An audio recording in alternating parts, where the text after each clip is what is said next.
Hey guys, and welcome back to my vlog. I'm just gonna warn you now, I am on a rant today, and it's not going to be a very happy fun time. So, the verdict is in about the boys from Steubenville who raped that poor girl, and Trent Mays, the guy who actually recorded it and took pictures, will be serving 1 year in juvie for rape and a second year consecutively for recording via pictures and video and distributing those pictures and video of a minor. Malik Richmond, the second guy who was on trial, will be serving a maximum of 1 year for rape, and both of the boys could serve potentially until they're 21. So the big reason why I wanted to talk about this today is because, well, first of all, it kept me up for quite a while last night, and secondly, we need to have a chat about rape culture. What's become so evident with this particular rape case is the fact that we slut shame. The definition of slut was a girl who enjoys to sleep around. You know, consenting like. Not, oh, I got drunk and I woke up naked and apparently a bunch of guys screwed me. And then there's also the fact that we enjoy blaming the victim, saying, oh, she should have worn more clothes or less makeup, or, you know, she was totally asking for it. I'm pretty sure nobody, male or female, would go to a party full of their peers, people they know, people they think are their friends, and expect that some of them will freaking violate their bodies and rape them. And on the flip side of this slut shaming, we're basically saying that, oh, those boys, they'll be boys. We're not gonna punish them. They're just boys. Boys have absolutely no control over their penises, nor should they have any consequences for, you know, abiding what their penis wants. Heaven forbid we should teach them to, you know, be respectful of what other people want, sexually or otherwise. I think a big part of why this is happening right now is because even though I live in the best age to be a woman in the Western world, it was not that long ago that we got rights to even vote, that we were considered a person, that we were not property to be bought and sold by our fathers and our husbands. And really, it wasn't until 25 or 30 years ago, just a bit older than I am, that women were allowed to do pretty much everything that a man can do. Plus the fact that we objectify and sexify our ladies in the media, making it seem that women are only to be looked at to be something that is really pretty, and that their bodies are just for sex and nothing else. Continuing to allow the media to do this for everything, while I know that a pretty sexy lady will, you know, help sell things, it's hard for us to define these lines in our everyday lives with the women that are around us. And it also makes me realize that because we continue to objectify women in the media, that things are still mostly run by men, and that women should sort of know their place. That we have to look sexy, that we have to do all these stupid things and allow men to do what they want because we're women, and we apparently still don't have the rights over our own bodies. And then in turn, what these boys end up growing up thinking is that they can objectify the women in their lives that they know personally and aren't just a picture in a magazine somewhere, that these girls, yeah, girls are pretty much nothing more than what their bodies can offer to me sexually. Yep, I don't care if this girl's saying no, I'm just gonna stick my penis in her.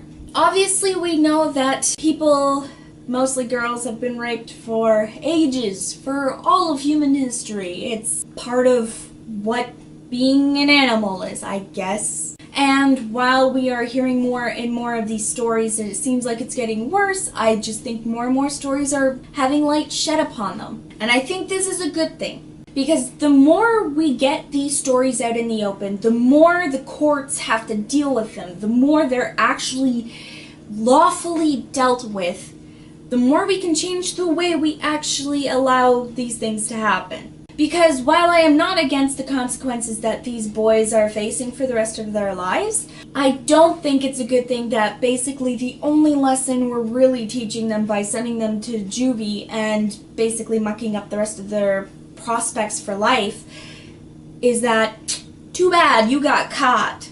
We need to do what Finland does. They rehabilitate their criminals, which means less criminals.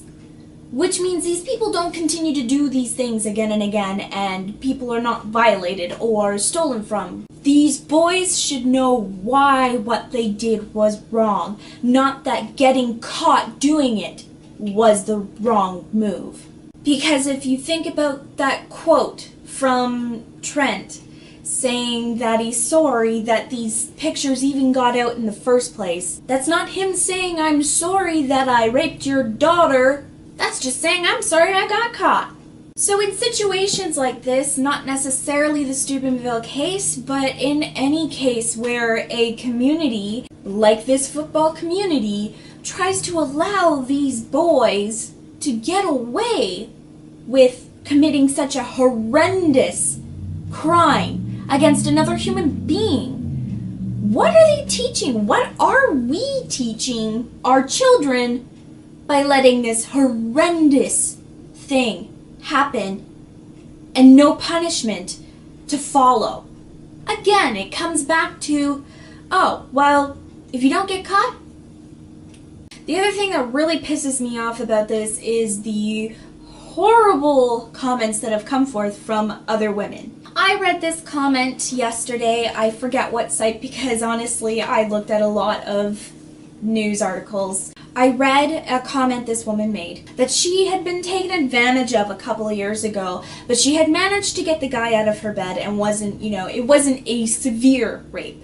And then while saying that she knows that what happened to her is nowhere near as awful as what happened to the Steubenville girl, she said, "Are your lady parts so sacred?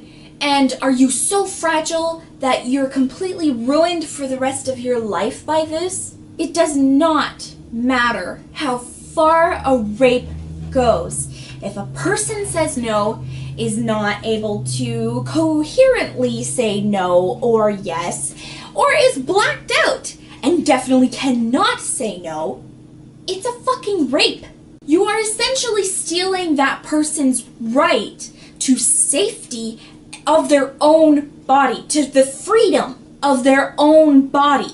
And you're pretty much saying that that person's body that you are about to violate was made for sex, and you have the right to have sex. And it doesn't matter what that person wants because you're allowed to force them or take advantage if they're blackout drunk. So yes, no matter how you deal with being violated like that, it's going to affect you for the rest of your life, no matter how apparently fragile other people think you are for acknowledging the fact that it happened to you. So allowing people to slut shame these victims, which yes, they are victims, is just another tactic to allow the rapist to take what they want and to tell the victim to shut up about it because we don't want to hear it or see it. We don't want to hear you complaining about it. And you were totally asking for it by even allowing yourself to be around other people. Being raped is not a rite of passage. It is not something that should be swept under a rug and allow ourselves to blame the victim and tell them to suck it up. Stop complaining. And, well, of course it was gonna happen because you have boobs. We need to teach our children to respect and uphold everyone's right to safety and happiness, or there are going to be repercussions. Period.